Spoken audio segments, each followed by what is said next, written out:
Здравейте, приятели, аз съм Виор Викторио, а вие се намирате в пекарната на еднорога. Днес съм при вас, за да ви покажа как да си направите френски макарони с маслен крем, така че ако ви е интересно да разберете как се прави нещо такова, останете с мен до края на видеото.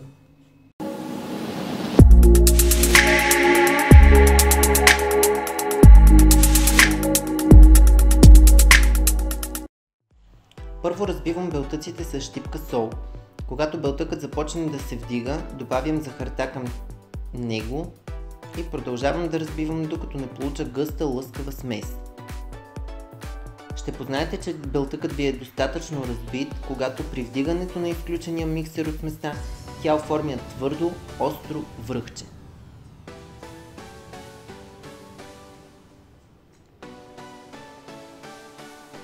След това добавяме предварително измерените и пресяти пудра захар и бадемово брашно. Добавям ги на порции, като след всяко добавяне разбърквам сместа внимателно и с шпатула.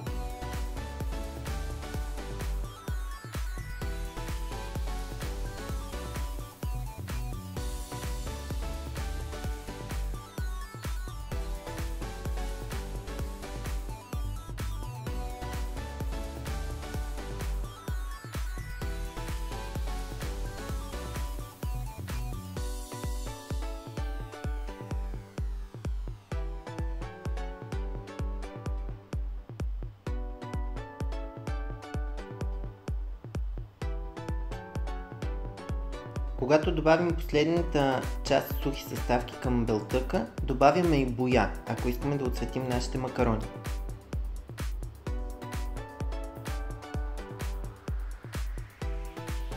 Аз избрах да отцветя моите в бледо-лилаво.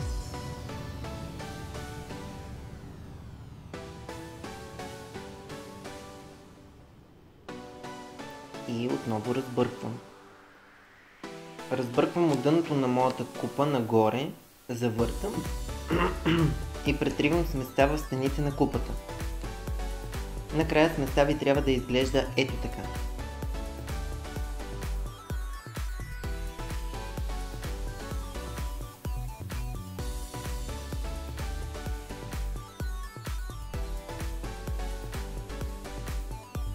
Прехвърлих сместа в пош с малък кръгъл на крайник.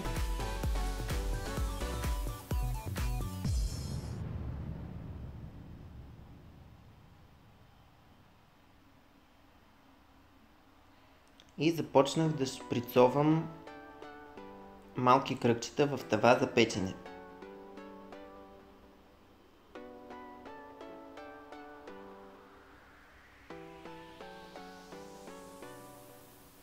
Когато напълним тавата с горе-долу еднакви по размер кръгчета, хващаме тавата и започваме да я удряме в масата, за да изкараме целия въздух, който може да образува дупки в нашите макарони. После оставям тавата настрани и оставям малките лилави топчета да си починат за минимум 30 минути.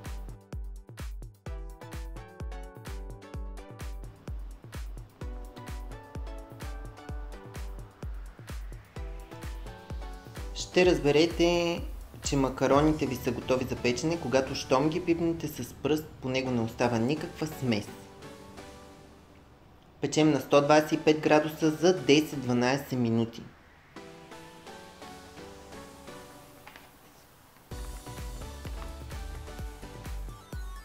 Когато изпечем макароните, ги оставяме да изстинат напълно и накрая трябва да изглеждат ето така, твърди отдолу и отгоре и с така наречените крачета отстрани.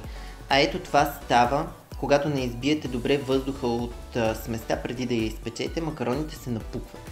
След това избирам най-подходящите по размер макарони. Шприцовам малко крем в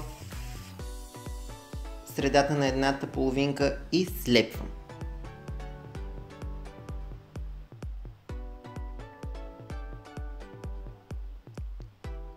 И ето така се правят френски макарони.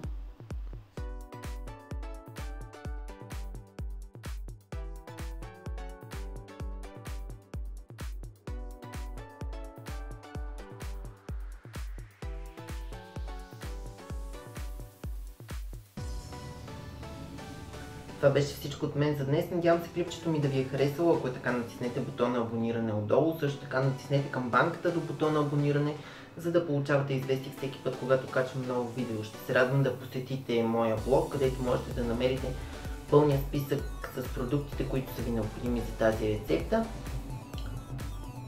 Оставете ми коментар, харесайте видеото, споделете го с вашите приятели, ако имате желание. И единственото нещо, което мога да ви кажа сега е чао, до скоро и сладък ден!